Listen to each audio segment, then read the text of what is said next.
maksudnya tanya hakikat. Ya bagus lah kalau ya hakikatnya Allah itu sebagai Tuhan. Terus cara mengenal Allah itu paling gampang, sehingga Imam Sibawayh bilang Allah itu a'raful ma'arif. Saya ngaji di mana-mana itu kampanye saya begini.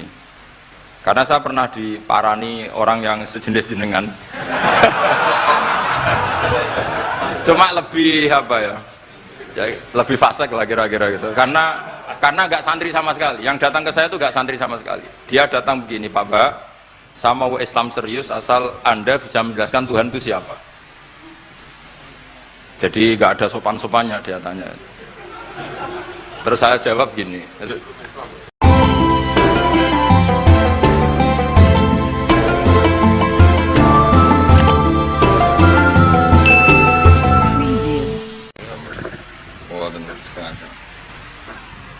Kita terusakan ya. Bismillahirrahmanirrahim.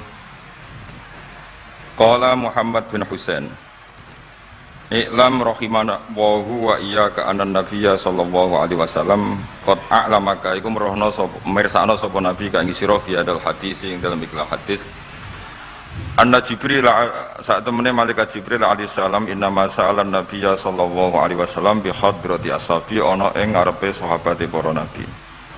Innama arada mesti ngersakno sapa Jibril ayu alimahum ing yen to ngeruhna sapa Jibril ing para ashab amrodinihim ing urusan agamane para sahabat. Fayam bagi mongko saejo al muslimin apa ya alamu yang to ngerti sapa al muslimin hu ing amrodinihim. Terus pikirannya saya al-Ajuri bahwa Jibril menanyakan Islam dengan niat mengertikan Islam kepada para sahabatnya Rasulullah SAW. Artinya Jibril itu buatan takok carane sugih. Saiki wong takok kiai itu salah alamat. Wong alim takok carane sugih, carane dadi bupati, terus carane duwe akeh. Wong alime dhewe ora pati dhuwit ditakoki. Kadang kula nggih wani tiyang, Gus kula bojo kula kathah carane rukun piye. Wong kiyaine ora wani wae kok takoki carane rukun. Jadi intinya niku pertanyaan itu juga kita pelajari. Jibril niku tangklet urusan agama. Artinya yang perlu dingerteni itu urusan apa? Agama. Tapi kita punya masyarakat sing kadang tanya ini sesuatu yang sifatnya khadun nafsi. Terus kiai ku rapati seneng jabatan, kadang ditakoki tiyang carane dadi bupati. Nak dadi bupati salami template 2 juta, nak ora dadi darani donyane ngobos. Seloro kabeh dadi kiai. Lan kula seneng nak. Terkenal donga kula ora mandi. Mergo nak mandi ku repot. Dadi dukun. Jadi niki repot. Kula gak ada cerita tentang Mbah Hamid Pasuruan. Diceritani bapak kula. Bapak Nurian lami ngaji kalian Ki Hamid. Jadi dawuh beliau soleh zaman akhir ku repot, hisabe gede. Udah terkenal wali, dongane mandi terus wong kepen sugih marani kiai, kepen wayoh marani kiai, kepen jabat marani kiai. Terus ngekei dhuwit. Mari hisab tok mergo duwe sudah dikonversi sebagai materi. Makanya beliau pernah menangis, aku soleh-soleh ku ngene golek. Intinya semua yang ditanyakan itu urusan apa? Agama. Maka kata Imam Syekh Al-Ajuri, seharusnya pertanyaan itu ya urusan agama, dan yang harus diketahui ya urusan agama. Maka orang Islam yang harus diketahui ya urusan agama. Terus kalau wau istifadah kalian Ghazofur, memang di depan umum itu penting supaya tidak ada al-qila wal qal. Jadi ini kan diulang-ulang bihadrati ashabi. Ini dalam ilmu hadis itu penting sekali supaya ilmu itu mutawatir. Karena kalau sampai untuk ijazah ke orang tertentu, mau aku tok sih dijazah, itu biasanya malah dibodoni. Kayak bakul, sampai tok sing tak kayak diskon. Nah, gerbang ya udah bang. Makanya nak kidilkon ijazah di depan umum berarti kondang. Ada khusus bahaya. Ini mesti klenik nih. Ini aku kanca kula sak kelas kalian Gus Munib. Jadi orang itu, makanya saya ngaji itu pede di depan umum.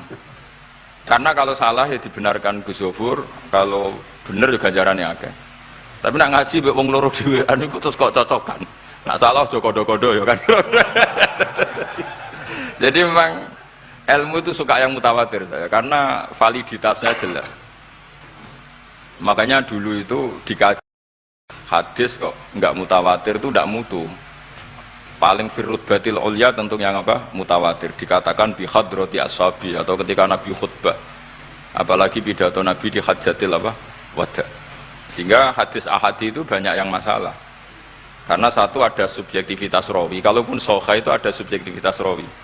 Seperti yang diceritakan Gus Sobur tadi, Abu Dzar itu orangnya soleh, tapi punya subjektivitas kesolehan yang sangat individualistik, sehingga beliau. Jadi, tapi kalau umum kan standarnya jelas, apa? Standarnya apa? Jelas. Ya saya teruskan. Jadi bihadrati ashabi itu menurut saya kata kunci karena pentingnya mutawatir. Terus menyangkut pertanyaan tadi yang Gus Zofur bilang nggak semua pertanyaan harus dijawab. Sebetulnya saya juga ngeritik. Nggak semua yang diunek-unek takokno. Kadang wong takok nasib. Kita misalnya saya itu sering punya utang 1 juta gak iso nyaur. Kadang wong takok kula diutang 1 miliar carane nyaur piye. Wong kene diutang 1 juta ora carane nyaur kok ditakoki sing utange napa? 1 miliar. Kula ning santri, bojone niku 3 wong sugih. Kowe iku kurang kesuwan kula takok carane ngrukono bojone. Yo kene bingung piye carane. Bojo sitok kowe kudu urip malah. Ditakoki bojo napa?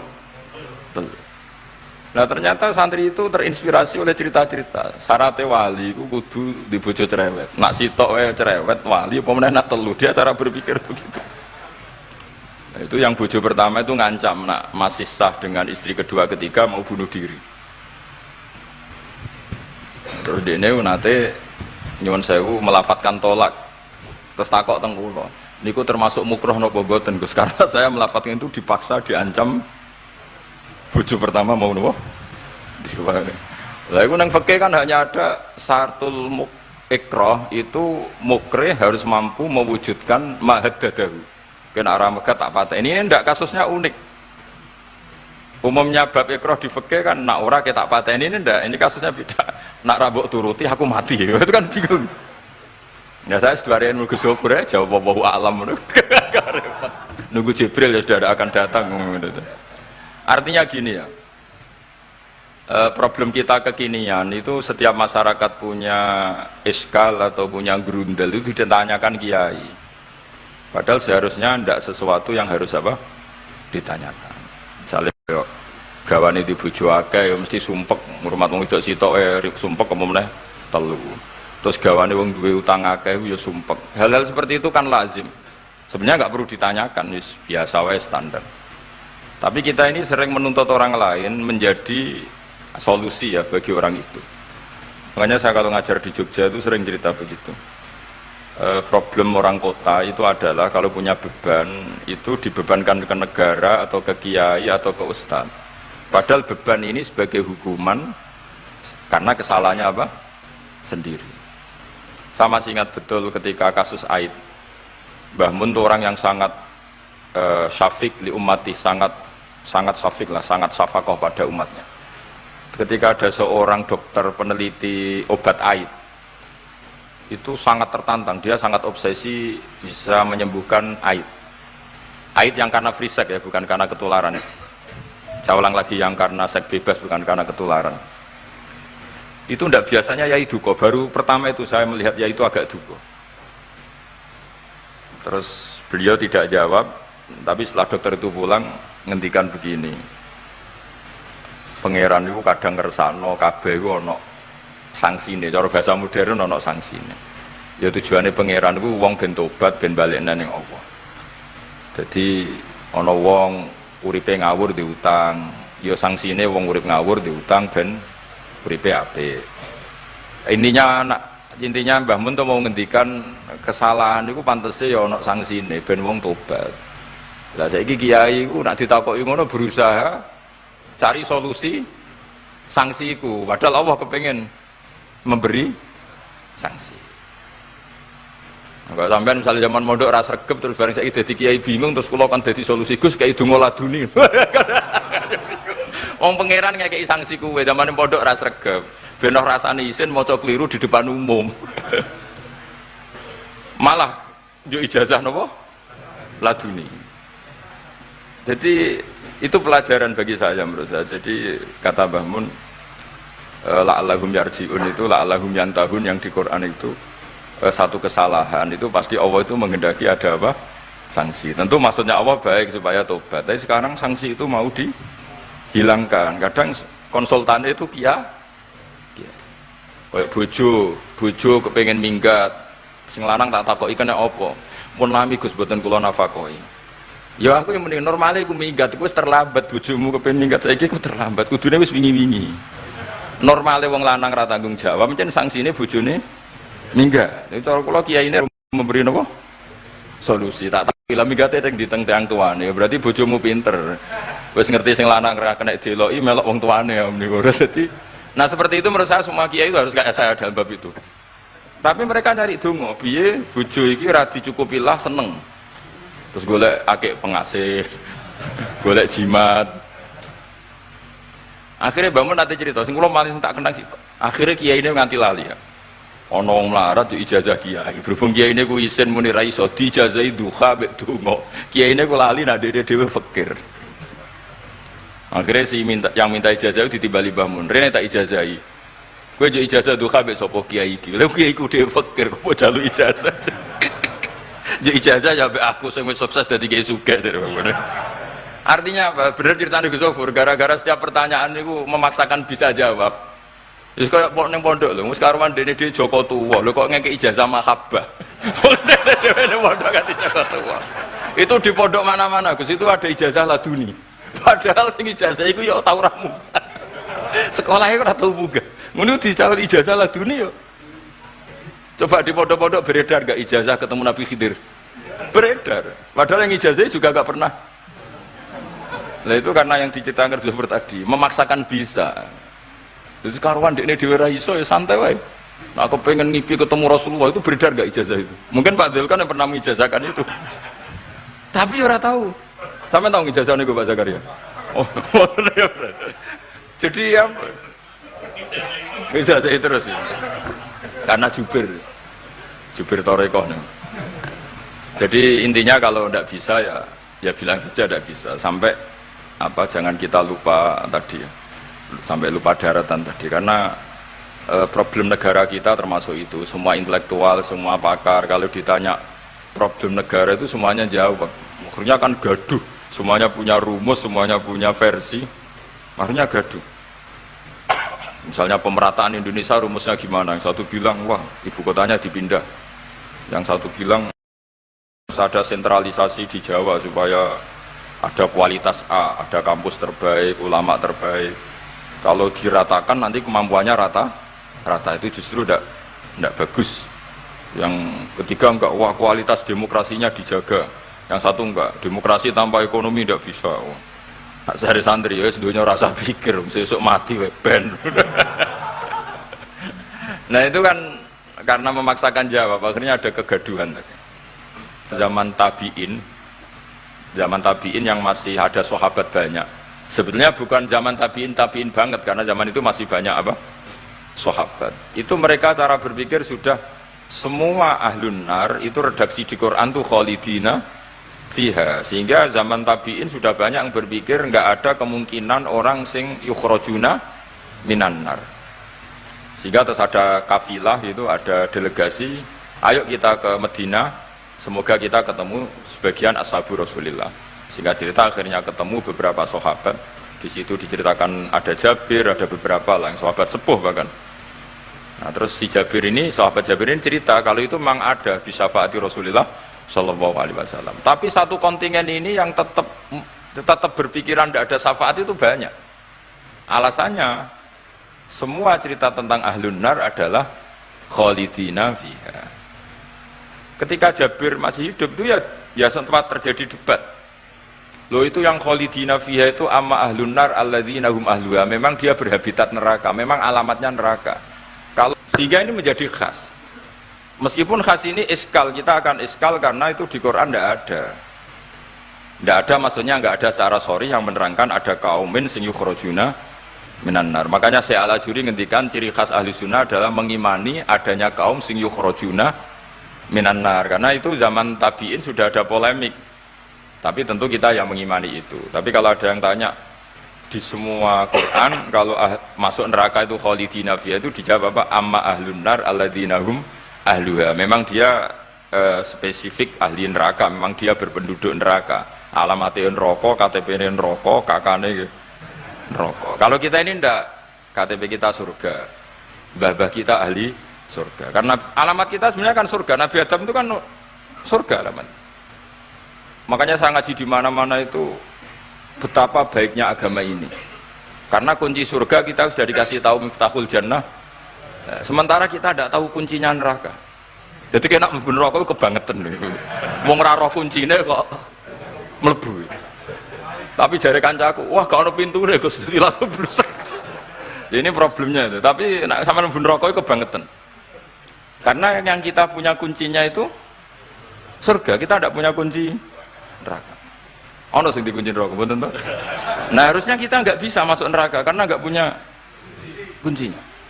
Jadi kalau nak maca hadis miftahul jannah la ilaha illallah itu syukur kalau cek apike Kanjeng Nabi, wong kunci kok didudono. Itu kan luar biasa. Jadi orang memahami hadis itu. Saya ini tahadus bi nikmah, ini mumpung ada Gus Zofur, ini saya tasihkan. Wal asri demi masa, demi waktu. Saya ketika baca ayat yuridu wa bikumul yusra wala yuridu bikumul usra. Dengan ayat wal asri demi waktu. Itu memang luar biasa Islam itu. Coba ya. Kita baca kalimat tauhid itu kan hanya butuh waktu setengah menit, mungkin tidak ada la ilaha illallah Muhammadur Rasulullah. Waktu yang sesikat itu bisa menghapus kekafiran di masa lalu. Jadi misalnya orang kafir 70 tahun itu terhapus kekafirannya hanya dengan singkat melafadzkan la ilaha illallah Muhammadur Rasulullah. Dan waktu pas dia melafadzkan syahadat ini momen paling dikenang ketika nanti di akhirat. Wal asr, demi waktu. Jadi artinya apa? Momen terbaik kita adalah ketika melafadzkan itu. Dan kalimat itu mudah dan sah, asal belum yughorghir, belum kelerek-kelerek, sah. Dan tanpa syarat.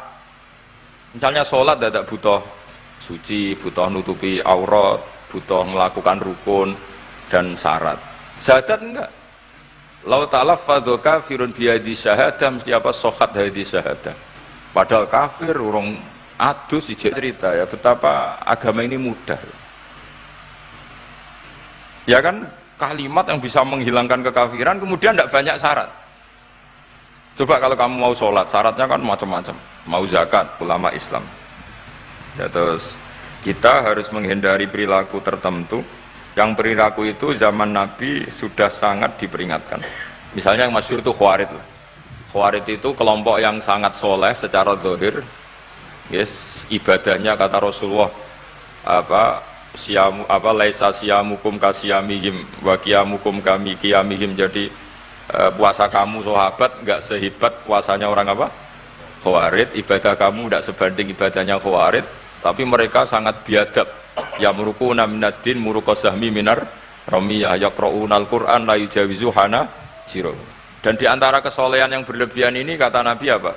Yuqatiluna ahlal Islam wala yuqatiluna ahlal authan. Kalau dijak musuhi sesama Islam semangat, tapi dijak musuhi yang jelas salah tidak semangat. Ini kelompok sing hadarona humun nabiyyu, kelompok yang kita diperingatkan Nabi untuk sangat apa?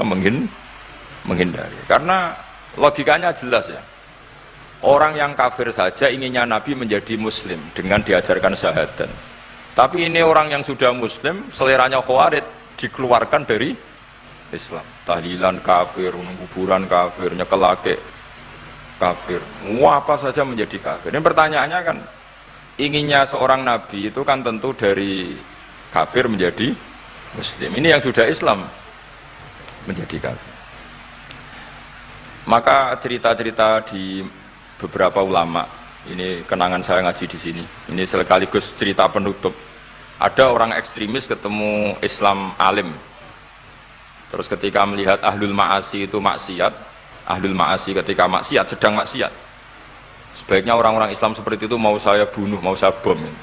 Ini yang cerita orang-orang alim ke saya.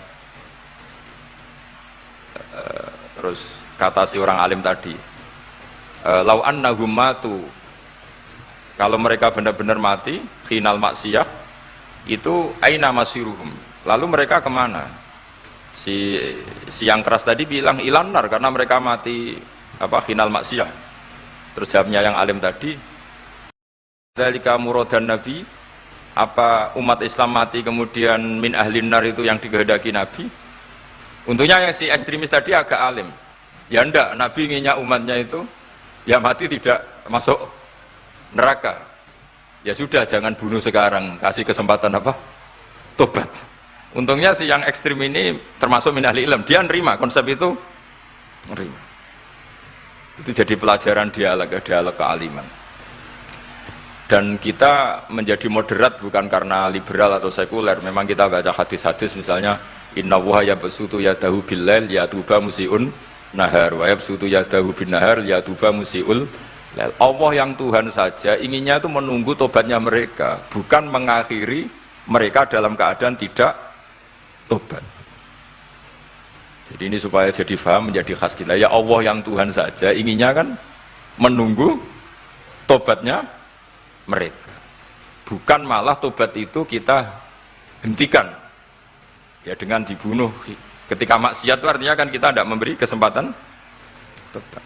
Sama sih ingat Mbah Mun sering cerita ke saya, aku corokon mileh, kata beliau, aku corokon mileh iku yo ora pati seneng ono terlalu tegas, terlalu apa, mergo Allah wae ngekei kesempatan. Ya tadi, apa logikanya kan Allah saja, misalnya Allah Ta'ala selalu membuka tangannya di malam hari supaya yang tadi siang maksiat tobat di malam hari. Terus Allah membuka tangannya di siang hari supaya yang tadi malam maksiat tobat. Intinya Allah Ta'ala itu menunggu tobat, bukan menghentikan asbabit taubah. Sehingga tradisi guru-guru kita, ya utamanya Mbah Mun, itu sama-sama saja baik. Bukan karena baik sama orang fasik, bukan. Tapi implementasi dari menunggu tobatnya orang fasik, dan tentu itu butuh apa? Tarbiyah, butuh syafaqah, butuh kasih sayang, butuh. Saya masih ingat ketika beliau baca kitab karangannya Imam Sa'roni itu, Tambihul Mukhtarin, itu diantara madzhab Imam Sa'roni itu Al-Hikmah Dolatul Mu'min, itu beliau juga menambahkan wal fasik dolatul mu'min. Bukan sekedar al-hikmah dolatul mu'min, tapi al-fasik juga dolatul mu'min. Karena ketika seorang mukmin fasik ini seperti barang yang hilang, dia tercerabut dari akarnya, yaitu akar keimanan dan keislaman. Maka kita-kita, kata Imam Sa'roni, kita-kita sebagai orang soleh harus menemukan mereka atau mengambil mereka untuk dikembalikan. Jadi ini komitmen kita sebagai murid Mbah Mun, sebagai murid Syekhina Al-Abenya sudah ada amal. Itu saja inginnya Allah sama orang Islam, kaumun yukhrajuna minan nar, bukan malah diblesno gitu. Lah ya akhirat yang notabene sudah enggak ada amal. Itu saja kaumen yang mukmin, apalagi tau mondok, apalagi grup hima, itu tapi ra usah moron rokok, kula pesene ra usah moron rokok. Itu inginnya itu yukhrajuna minan nar. Makanya kalau baca hadis itu harus ada dzauq. Selain ilmu itu harus ada dzauq. Betapa syafaqatu Rasulullah sallallahu alaihi wasallam. Inginnya semuanya itu yadkhulunal jannah. Kalaupun ada yang masuk neraka, yang orang Islam tuh, tetap obsesi Rasulullah, cita-cita beliau adalah yukhrajuna minan nar. Makanya masyhur itu, wala sawfa yu'tika rabbuka fatardah. Jawabe Nabi bi la ardo wa wahidun min ummati finnar. Saya tidak akan ridho ya Allah, tidak akan puas bahwa khidun min ummati finnar. Satu dari umatku min ummatil ijabah minan nar. Makanya saya setuju dengan saya Al-Ajuri, kita sebagai ahli sunnah diantara khasnya apa? Iman adanya kaum sing yukhrajuna minan nar. Pun sama teman. Sampai waduh kok dibaca Arabnya saja. Nah, ini nurut bagus. Mimman khadzarona tadi siapa? An-Nabi. Anaman saat temne wong abada kang nyembah sapa man Allah azza wa jalla fa ya'lamu mongko ngerti sapa man anna wa azza wa jalla mutaliun kundat sing ningali ala amalihi ing atase ngamale wong ya'lamu pirsa sapa taala sirruhu ing rahasiane wong wa alaniyatahu lan alaniya wong sing ngamal sing jelas wa ya'lamu lan pirsa sapa taala mak ing perkara tufi kang nyamarno sira min amalika saking amal sira wa malan perkara tubihi kang ngetokno sira ing amal wa malan perkara turidu kang ngarepno sira bi ilmika kan sira. Kowe ngarepno bi ilmika misale Allahu turidu am ghairah. Dadi maksudnya Allahu Allah ana ta kowe ngamal iku ngersakno Allah turidu am ghairahu. Dadi maksudnya Allah tahu amal kamu atau ilmu kamu. Apakah amal kamu ilmu kamu untuk Allah? Allah turidu am ghairahu. Apakah kowe melakukan amal itu karena Allah apa enggak? Ya'lamu pirsa sapa ta'ala asirra wa akhfa. Ya'lamu pirsa sapa ta'ala khainatal ayuni ing mripat sing khianat. wa malan perkara tufi kang nyimpen apa suduru apa dodo ya lamu pirsa sapa wa ta'ala ing perkara antum kang te sira kabeh ku alihi ngatasé ma fahdaru mongko wedi sira kabeh ing Allah mesti wedi Allah dengan makna mendekat ke Allah faman mongko te sapane wong roa iku jaga sapa man hadhihi ing ikilah halah bojo pertama iku ngancam ora dipegat bunuh diri akhirnya dia nang ngarepe talak untuk di belakang ada mic di belakang itu kepegat tau neng aku yang mending ngene aku yang mending ngene namun ya seminggu untungnya takut itu kan lebih seminggu tak akali ya sekian mungkin bro misalnya itu kepegat di jadi indah akali udah aku tak misalnya tanggalin aku kan lucu untungnya tanggalnya kok tapi kan jawaban ngono kan koyo gak abadi senang ono pertanyaan seperti itu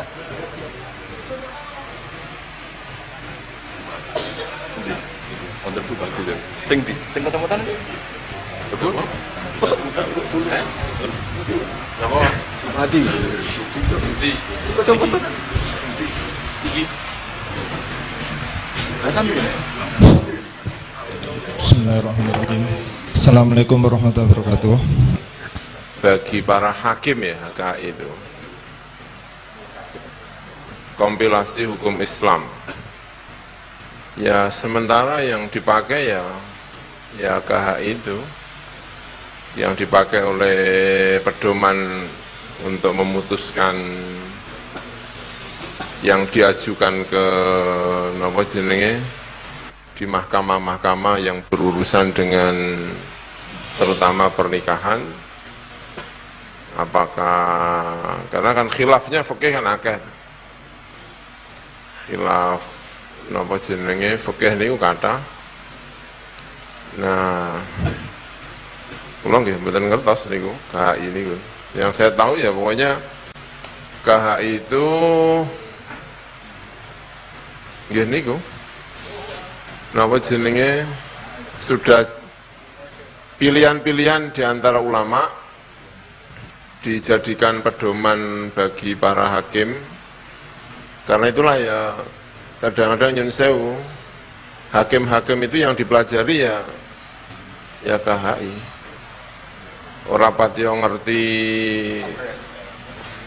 fikih yang bulat yang banyak asal bisa KHI ya insya Allah bisa jadi hakim, bisa jadi penghulu. Oh ya pedomannya ya KHI. Tapi tentu KHI itu tidak bisa menjawab dengan napa jeneng KHI.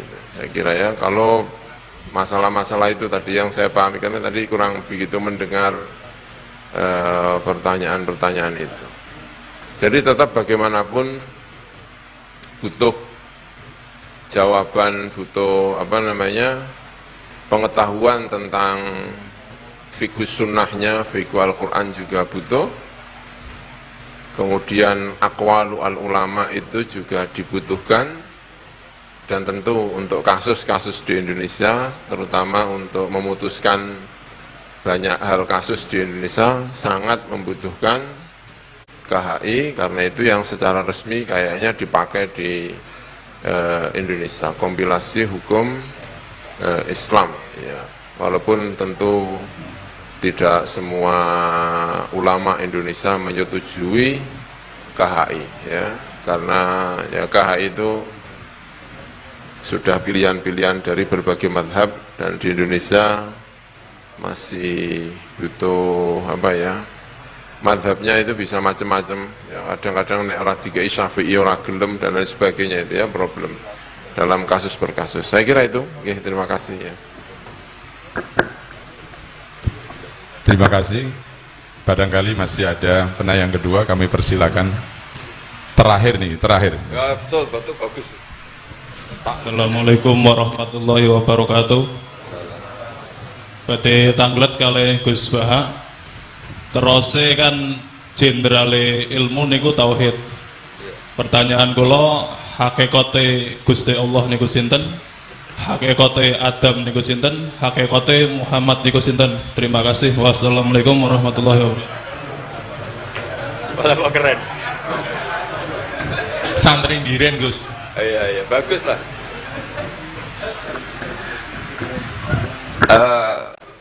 maksudnya tanya hakikat. Ya bagus lah kalau ya hakikatnya Allah itu sebagai Tuhan. Terus cara mengenal Allah itu paling gampang, sehingga Imam Sibawayh bilang Allah itu a'raful ma'arif. Saya ngaji di mana-mana itu kampanye saya begini. Karena saya pernah diparani orang yang sejenis jenengan. Cuma lebih apa ya?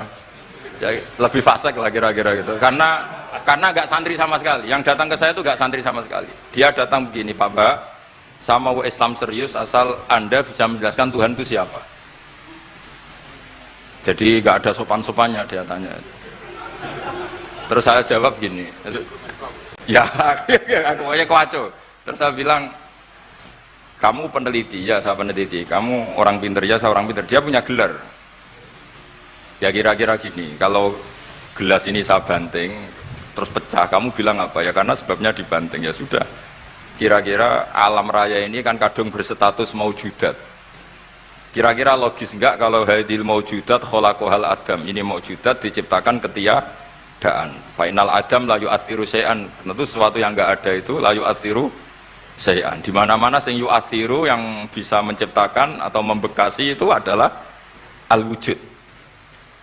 Ya berarti Allah itu penyebab dari semuanya, Bapak. Iya. Ya dari dulu kiai-kiai bilang gitu kan saya enak. Nah, intinya gini, terus dia menjadi sadar setelah Allah tak beri status wajibil wujud. Makanya saya tambah tua, itu tambah kagum sama ulama dulu. Kenapa kita mulai kecil dikenalkan wujud kidam bakok, kira-kira gitu. Hadhil maujudat, alam yang sudah kadung wujud ini, kan mau tidak mau harus disebabkan oleh yang wujud. Masa wujud disebabkan nihilisme atau ketiadaan? Ya kira-kira gitu. Kalau sama tanya hakikat Allah yang mudah dikenali apa? Beri status wajibil wujud. Yang wajibil wujud ini oleh kita adalah disebut Allah. Lah yang menerangkan itu siapa? Ya Nabi Muhammad itu. Lah Nabi Muhammad turunannya siapa? Ya secara zahir turunnya Nabi Adam. Kan ya sudah gitu kira-kira. Sudah sampean yang senang saja hidup, enggak usah mikir itu. Ya sudah kita aja.